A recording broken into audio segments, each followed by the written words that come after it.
Hello friends, मैं ममता और अपने चैनल में आप सबका स्वागत करती हूँ सी वेरी इजी। आज मैं सूट पर सूट रख के काटने और सिलने का वीडियो है।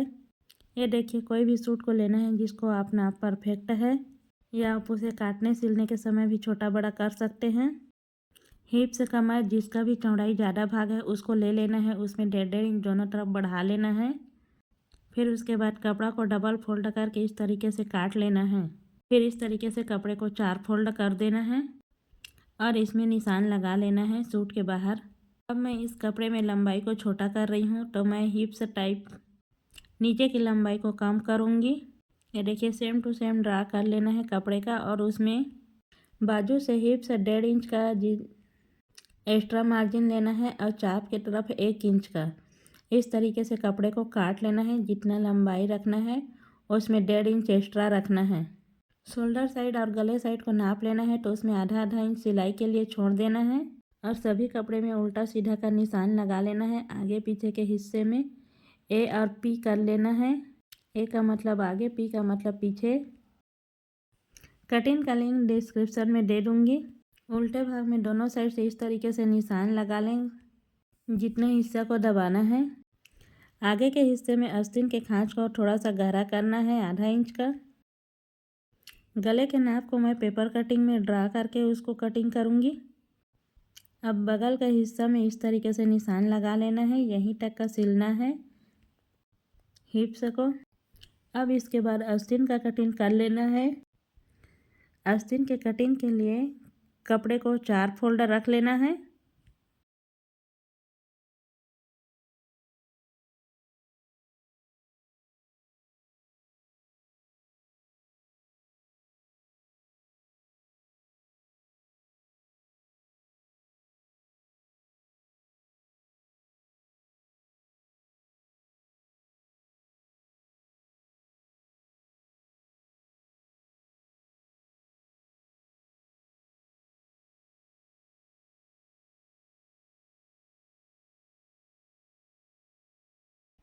इस तरीके से आगे और पीछे के हिस्से में अंदर साइड लाइन ड्रा करना है, जहाँ तक सिलाई चढ़ा लेना है। इससे नाप में सुविधा होता है। अब आस्तीन का कटिंग 4 फोल्ड करके कपड़े को रख लेना है। ये देखिए, इस तरीके से नीचे से सिलाई मार्जिन के लिए 1.5 इंच छोड़ देना है और इसमें भी आस्तीन का पूरा ड्रा कर लेना है और आस्तीन गोलाई का भी। आस्तीन के बगल में 1.5 इंच मार्जिन का, नीचे मोहरी में भी 1.5 इंच मार्जिन का इस तरीके से मिला लेना है और ऊपर गोलाई में आधा इंच का मार्जिन। अब इसको गोलाई का शेप दे देना है और आगे भाग को आधा इंच गहरा कट कर लेना है। ये देखिए, अब आस्तीन भी तैयार हो गया है। उसमें भी उल्टे साइड निशान लगा लें, ये उल्टा साइड है करके। तो आस्तीन का जिस भाग को काटे हैं वहाँ आगे का और पीछे का हिस्सा नाप लिख लेना है। इस तरह से लिखने से आस्तीन फिटिंग में सहूलियत जाता है, उल्टा सीधा नहीं जुड़ता है। रस्सी को पहले सिलाई कर लेना है। रस्सी को डबल फोल्ड करना है और ऊपर साइड कपड़े के सीधे साइड पाइपिंग धागा को रखना है। इस तरीके से सिलाई चढ़ा लेना है मजबूती से। अब उसके बाद पाइपिंग धागे के किनारे किनारे पूरा कपड़ा भर सिलाई लगा लेना है, जितना लंबा डोरी है शुरू से आखिरी तक के। इस तरीके से लगाने में डोरी पलटने में आसानी होता है और जल्दी बन के तैयार हो जाता है। गला सिलाई का वीडियो रिकॉर्डिंग नहीं हो पाया है, इसलिए मैं दूसरे वीडियो का लिंक दे दूँगी। उसी तरीके से गले को अटैच करना है, आगे और पीछे भाग को। इस तरीके पूरा डोरी को सिलने के बाद धागा को खींच लेना है, जिससे पूरा पलट जाता है और फिर सीधा हो जाता है। ये देखिए, ये बहुत ही आसान तरीका है डोरी पलटने का।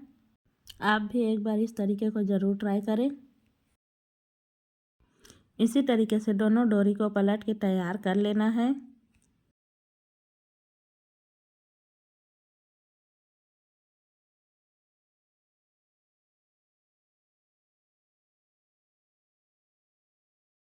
डोरी पलटने के बाद पाइपिंग धागा को कट कर लें। अब डोरी बन के तैयार हो गया है। अब इसके बाद आस्तीन का सिलाई को पहले कर लेना है। ये देखिए, मोहरी वाले हिस्से को डबल फोल्ड कर लेना है, एक बार फोल्ड फिर डबल। इस तरीके से सिलाई लगाना है। जिससे धागा बाहर की तरफ नहीं निकलता है। अभी इस किनारे में पूरा सिलाई लगा लेना है। कपड़े को इस तरह प्रेस रखने से सिलने में आसानी होता है। दोनों आस्तीन को सिलाई लगाने के बाद इसको सीधा करके इसके बाहरी साइड में और किनारे में सिलाई लगा देना है इस तरीके से, जिससे देखने में बहुत ही सुंदर दिखता है। ये देखिए, पूरा सिलाई को इस तरीके से प्रेस करते जाएं और फिर सिलते जाएं। अब ये आस्तीन का सिलाई कंप्लीट हो चुका है। इसी तरह से दोनों स्लीव्स को सिलाई कर लेना है। अब मैं इसमें आगे के गले में डिजाइन डाल रही हूँ। कपड़े में डिजाइन गले का बना लेना है और सामने मैं इस तरीके का डिजाइन बना रही हूँ। इसमें बीच में सेंटर में निशान लगा लेना है। कपड़े में मैंने पेपर पेस्टिंग कर लिया है और पिन से अटैच कर दी हूँ सीधा लाइन में। अब जितना लंबा बनाना है इस तरीके से बना लें और ये डिजाइन को इस तरीके से मोड़ लें। ये देखिए, फिर इसको वापस ले आएं गले के डिजाइन तक के। जब भी मोड़ें कपड़े का सुई अंदर रहे, नहीं तो कपड़ा इधर से उधर खिसक जाता है। ये देखिए, गले के डिजाइन से आधा इंच ऊपर रखी हूँ मैं डिजाइन वाला को। अब ये आगे के गले का डिजाइन है जिसको मैंने पेपर में बनाया है और इसको 1-1 इंच बढ़ा के कट कर लेना है। अब इसको पेपर में अटैच कर लेना है। पेपर के बाद आधा इंच कपड़ा को रखना है, बीच में कट लगा लेना है और फिर इस तरीके से गोल शेप में बना के तैयार कर लेना है। कट करने से मोड़ने में आसानी होता है। शोल्डर को आस्तीन की तरफ आधा इंच गहरा देते हुए मैं शोल्डर की कटिंग कर रही हूँ। गले के पट्टी एरिया को सीधा रखना है और उसके बाद उल्टा करके बकरम पट्टी को रखना है और उसको सिलाई लगा लेना है। फिर कट करके पलट के उसमें सिलाई लगा लेना है। फिर बाहर से सामने गले के तुरपाई को करके पूरा फिनिशिंग कर लेना है। अब उसके बाद आस्तीन को फिट करना है। आस्तीन को डबल फोल्ड करना है और बीच से सेंटर पॉइंट निकाल के शोल्डर पट्टी के ऊपर रख लेना है। फिर एक साइड रख के इस तरीके से पूरा आस्तीन तक सिलाई चढ़ा लेना है। फिर उसी के ऊपर सिलाई को पलट के फिर चला लेना है। फिर इसी तरीके से चलाते चलाते पूरा आस्तीन के दूसरे छोर तक पहुंच जाना है। ये देखिए, इस तरीके से जब इसके दूसरे छोर तक पहुँचे तो फिर वापस आ जाना है। जहाँ से सिलाई चालू किए थे वहीं तक आस्तीन का फिटिंग को कर लेना है। जब आस्तीन का सिलाई इस तरीके से करें तो बीच बीच में देख लें इधर उधर का कपड़ा फंसा तो नहीं है, नहीं तो वो भी सिला जाएगा। आस्तीन का गोलाई नहीं बनता है तो धीरे धीरे रोक के मशीन को चलाएं। जब भी रोके सुई अंदर रहे। अब इस तरीके से आस्तीन को फिट कर लेना है और इसी तरीके से दोनों साइड का आस्तीन को फिट कर लेना है। दोनों साइड का आस्तीन को फिट करने के बाद मोहरी को नाप के इस तरीके से निशान बना लेना है।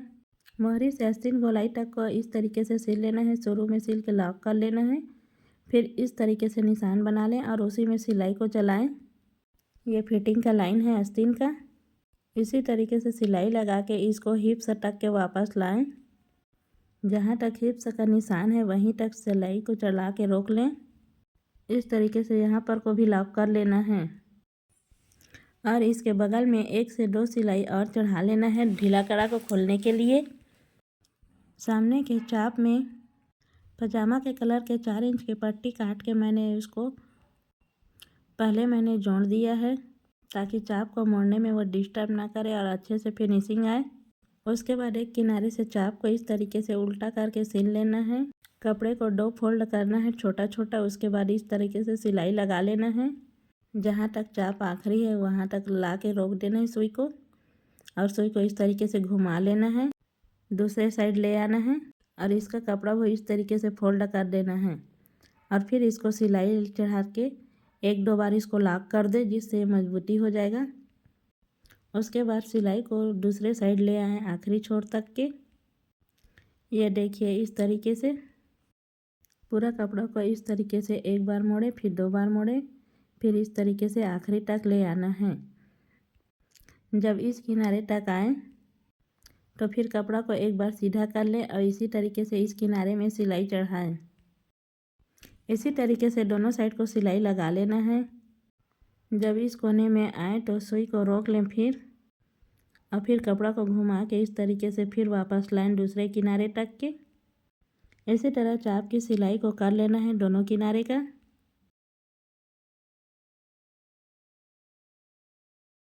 दोनों किनारे का चाप सिलाने के बाद नीचे के एरिया को इस तरीके से उसको भी डबल फोल्ड करके पहले लॉक कर देना है इस तरीके से।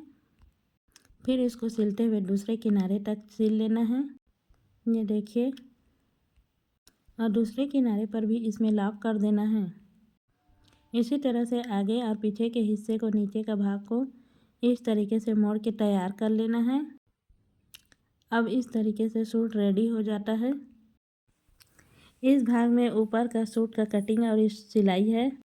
इसका अगला वीडियो पजामा का रहेगा। पूरा सिलने के बाद इसमें डोरी अटैच कर देना है। डोरी और लटकन का अलग से वीडियो रहेगा।